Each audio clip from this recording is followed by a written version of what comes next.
चलिए आज हम लोग अर्थक्वेक के बारे में पढ़ लेते हैं जल्दी से। बहुत इम्पोर्टेंट टॉपिक है। आप अर्थक्वेक के बारे में पढ़िए। देखिए होता क्या है, पहले भूकंप के बारे में समझिए। भूकंप क्या होता है? पृथ्वी के सतह पर कंपन भूकंप है। सपोज कीजिए कि आप जो है ये पृथ्वी है। मैंने पहले लिख के इसलिए लाता हूँ क्योंकि ये पेन आवाज़ करता है, आपके माइक में जाएगा तो आपको बहुत इरिटेशन हो, इसलिए मजबूरी है। वरना मज़ा तो तभी है कि जब सामने लिखे, आपको भी लिखते हुए याद होता है। चलिए कोई बात नहीं। हम पढ़ रहे थे भूकंप के बारे में। सपोज कीजिए पृथ्वी के जिस सतह पर आप खड़े हैं उसको क्या कहा है हमने? क्रस्ट। और टेक्निकल टर्म में हमने क्या कहा? उसको स्थल मंडल कहा। ठीक, तो स्थल मंडल के ऊपर अगर कंपन होता है तो उसी को क्या कह देते हैं? भूकंप।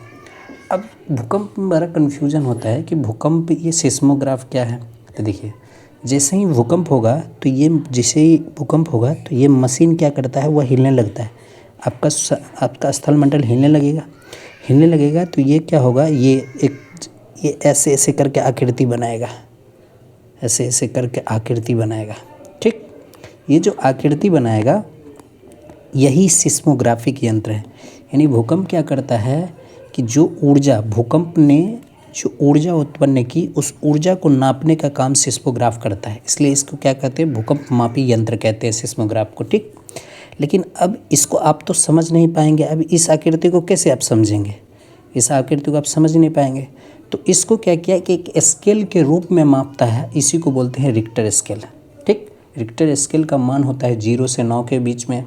और प्रत्येक अगर 1 आया 2 आया तो इससे 10 गुना अधिक इसमें प्रॉब्लम होगा। और 2 आया 3 आ गया तो इससे 10 गुना। 5 तक तो सब लोग शांत रहते हैं, लेकिन 5 के बाद क्या होता है? सब लोग टेंशन में चले जाते हैं, क्योंकि यह भूकंप बहुत तगड़ा होता है और बहुत ज़्यादा जानमाल की क्षति करते। फिर एक आता है मर्केली स्केल। भूकंप तो क्या करता है कि इसको बस नापता है कि एक स्केल के रूप में, लेकिन मर्केली क्या करता है कि भूकंप के बाद कितने जानमाल की क्षति हुई उसको मापता है मर्केली स्केल। क्या ये बात समझे? ये क्या है? ये बाद का मापने वाला ये जो है एनालिसिस वेस्ट क्या है? स्केल है। ठीक, क्या ये बात समझ में आया? ये क्या करता है? इंटेंसिटी को नापता है। क्या ये बात समझ में आया? ठीक, अब इम्पोर्टेंट बात क्या है? अब ये समझिए भूकंप। ठीक, अब देखिए ये है भूकंप। मान लीजिए, या पृथ्वी की सतह को पहले आप देखिए। ये मान लीजिए पृथ्वी की सतह है। मान ली पृथ्वी की सतह, तो यहाँ पर जो है दुर्बंधा मंडल में प्रॉब्लम हुआ। दुर्बंधा मंडल में जैसे ही प्रॉब्लम हुआ तो जिस बिंदु पर पृथ्वी की सतह पर कंपन होना शुरू किया, इसने इस पर दबाव डाला तो यहाँ से कंपन, इसी को बोलते हैं भूकंप मूल। इसको बोलते हैं फोकस। अब इस क्षेत्र से इस पॉइंट पर आए, इसी को बोलते हैं अधिकंप। वैसे यहाँ से फैला तो हर जगह, ये इधर भी फैलेगा, इधर भी फैलेगा, इधर भी फैलेगा, इधर भी, लेकिन सबसे पहले कहाँ पे फैल गया? यहाँ पर। इसलिए इसको बोलते हैं अधिकेंद्र। अंग्रेजी में बोलते हैं ईपी सेंटर। क्या ये बात समझ में आया? ईपी सेंटर बोलते हैं। ठीक, अब देखिए इसी को हम आगे बढ़ के सोचने का प्रयास करेंगे कि ये ऐसा कैसे होता है। तो ये भूकंप जो होता है वह 2 प्रकार के होते हैं। एक भूकंप को बोलते हैं बॉडी वेव, दूसरा सरफेस वेव। बॉडी वेव का मतलब आप खुद जानते हैं कि पहले भूकंप अंदर से न बाहर आएगी, तो हम आंतरिक संरचना पढ़ेंगे फिर बाहर आएंगे। तो अंदर में बॉडी वेव और बाहर में सरफेस वेव। अभी सरफेस में नहीं है, अंदर ही है बॉडी वेव। 2 प्रकार के, P wave, S wave. P wave क्या होता है? बहुत तेज़ी से चलता है। ये कैसे चलता है? ऐसे चलता है, यानी कि समानांतर रूप से। मान लीजिए यहाँ पे भूकंप हुआ तो ऐसे चलेगा, समानांतर रूप से चलता है। और समानांतर रूप से चलता है और इसी तरह तो साउंड भी चलती है, इसलिए साउंड के समान चलती है। देखिए ये साउंड के जैसा। और ये देखिए खिंचाव और संकुचन नहीं हुआ, ये भी तरंग की दिशा के, जिसे हम इसी दिशा में चलना चाहिए, इसी दिशा में तरंग भी चलता है, इसलिए तरंग की दिशा में चलता है। इसकी गति सबसे ज़्यादा होती है। और सबसे इम्पॉर्टेंट बात, पी वेव के विषय में कुछ भी याद रखने, यह सॉलिड, लिक्विड और गैस तीनों माध्यम चलती है। P waves solid, liquid, gas तीनों माध्यम से चलती है। ठीक, और यह लॉन्गिट्यूडनल का मतलब यही तरंग की दिशा में ही कण की दिशा तरंग की दिशा बराबर होता है, ठीक। इसलिए इसको उसी तरह एस वेव इससे ज़्यादा स्लो होता है और ये लाइट वेव के समान है, लंबवत है और यह गति थोड़ी इसकी तुलना में कम है। क्या ये बात समझ में? एल वेव समझिए, ये रॉक को ही डिस्प्ले जैसी सतह पर पहुंचता है। अब सतह पर जैसे ही पहुंच गया, अब देखिए ये सतह पर पहुंच गया तो ये क्या करता है, रॉक को यहाँ से उठा के ये दूसरे जगह रॉक को ले आएगा। ये बहुत घातक होता है। एल वेव क्या होता है, बहुत घातक होता है।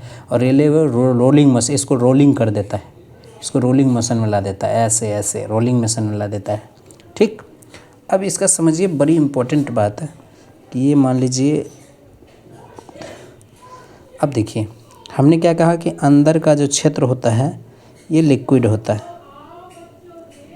ये लिक्विड होता है ना, और ये बाहर ये सॉलिड है, ये लिक्विड है, ठीक। अब देखिए यहाँ पे मान लीजिए तरंग की उत्पत्ति हुई। देखिए तरंग ऐसे चला, क्यों ऐसे चल रहा है? हो ना हो ऐसे तरंग इसलिए चल रहा है क्योंकि पृथ्वी के अंदर का पदार्थ अलग अलग परिमाण का, नहीं तो सीधा चलना चाहिए, पर ये टेढ़ा हो रहा है। इट मीन्स जो है क्या है, पृथ्वी के अंदर का परिणाम, पृथ्वी के अंदर की जो वस्तु है, पदार्थ है, वो सब क्या है, अलग अलग परिमाण का है, अलग अलग घनत्व का है। अब जैसे ही यहाँ से देखा गया ये 105 डिग्री मान लिया, तो देखा गया ई एस वेव की पहले चर्चा कर लेते हैं, उसके बाद पी वेव्स के बगल में ही करेंगे। देखा गया कि एस वेव्स जो है वो यहाँ से गायब हो गया और धीरे धीरे एस वेव यहाँ से गायब हुआ और यहाँ पे निकला और ये 145 डिग्री था, इधर भी 145 डिग्री। इस क्षेत्र में एस वेव था ही नहीं, इसी को कहा गया ये माफ़ कीजिएगा, ये पी वेव्स का छाया क्षेत्र, शैडोजन, ठीक। इस क्षेत्र में पी वेव्स है ही नहीं, पी वेव्स तो तीनों माध्यम है, लेकिन चूंकि ये क्षेत्र में एस जोन में है, एस जोन सीधे क्रॉस किया सॉलिड से लिक्विड में, उसके बाद इनका क्या हुआ, अलग अलग पदार्थ की वजह से इनका, लेकिन इस जोन में पहुंचा ही नहीं भूकंप, इसलिए इसको पी वेव्स का शैडोजन। अब एस जोन का शैडोजन देखिए, ये कोर है, ये लिक्विड है, ये अंदर वाला सॉलिड है। अब यहाँ से आया,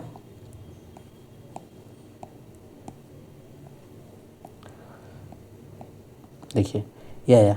अब देखिए ये जैसे ही लिक्विड में है, एस वेव गायब गया, क्योंकि एस तो केवल लिक्विड में ही चलता है, एस सॉलिड में और गैस में नहीं चलता है, केवल इसी में चलता है। इसलिए 105 से 105 इसके बीच में जो है एस वेव का छाया क्षेत्र है।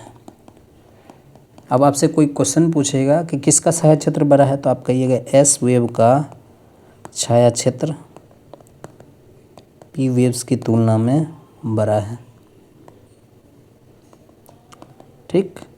एक और बात इम्पोर्टेंट हो जाता है यहाँ पर कि दोनों में कॉमन क्या है, 105 से 145 डिग्री के बीच में ना तो एस वेव रहता है ना पी वेव रहता, दोनों का छाया क्षेत्र आ जाता है, इसलिए एस वेव और पी वेव्स एब्सेंट रहता है इस क्षेत्र में, ठीक। अब कुछ इम्पोर्टेंट बातें आप ये देख लीजिए, कुछ इम्पोर्टेंट बात आप ये देख लीजिए कि कैसे है, भूकंप के प्रकार कौन कौन से हैं, ठीक। टाइप्स ऑफ, ये क्वेश्चन पूछा जाता है, टाइप्स ऑफ अर्थक्वेक। इसमें बहुत तेज़ी से करेंगे। पहला वही देखिए, ऊपर में आपने देखा इस क्षेत्र में आया और इस क्षेत्र में दबाव डाला, तो ये तो टेक्टोनिक हो गया ना, यानी प्लेट विवर्तनिकी के कारण अगर भूकंप आता है इसको टेक्टोनिक अर्थक्वेक बोलते हैं। क्या ये बात समझ में है? दूसरा बात खत्म। विवर्तनिकी प्रक्रिया के कारण यदि कोई भूकंप आता है तो उसको क्या बोलते हैं, टेक्टोनिक मूवमेंट। अब देखिए कोई सतह है, इस क्षेत्र से ज्वालामुखी आ गया है, तो इस सतह को तोड़ते हुए ज्वालामुखी आएगा और तोड़ते हुए आएगा तो इस क्षेत्र में कंपन होगा, तो इसके कारण जो है, तो इसको बोलते हैं वोल्केनिक अर्थक्वेक, यानी ज्वालामुखी अर्थक्वेक, ठीक। तीसरा, किसी क्षेत्र में आपने खनन किया, मान लीजिए पृथ्वी के अंदर, ये पृथ्वी है, इसके अंदर आपने होल करके खनन करना शुरू किया, दबाव कम हुआ, दबाव करने से ये क्षेत्र इस पर गिर गया, गिरने की वजह से यहाँ पर बहुत भयंकर भूकंप होगा, तो इसको बोलते हैं, इसको क्या बोलते हैं, कोलैप्स, या नियात भूकंप इसको बोलते हैं। ठीक, एक चौथा होता है, मान लीजिए कि परमाणु विस्फोट हुआ, उससे भी भूकंप आया, तो इसको क्या बोलते हैं, एक्सप्लोजन अर्थक्वेक।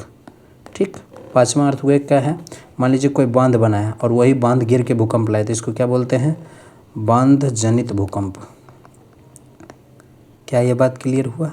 यानी भूकंप से रिलेटेड आप हर प्रकार का अब प्रॉब्लम, कोई भी इंटरनेट पे जाइए और भूकंप से रिलेटेड हर प्रकार का प्रॉब्लम सॉल्व कर दीजिए। एक और देख लीजिए भूकंप का क्या क्या प्रभाव हो सकता है। तो पहला ये समझिए खुद, अब भूमि हिलेगा, पर्वत जो है वो टूटेगा, धरातल जो है वो भी टूटेगा, भूस्खलन हो जाएगा।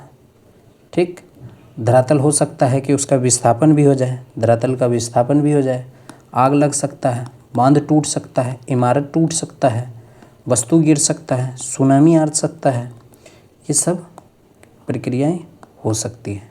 धन्यवाद।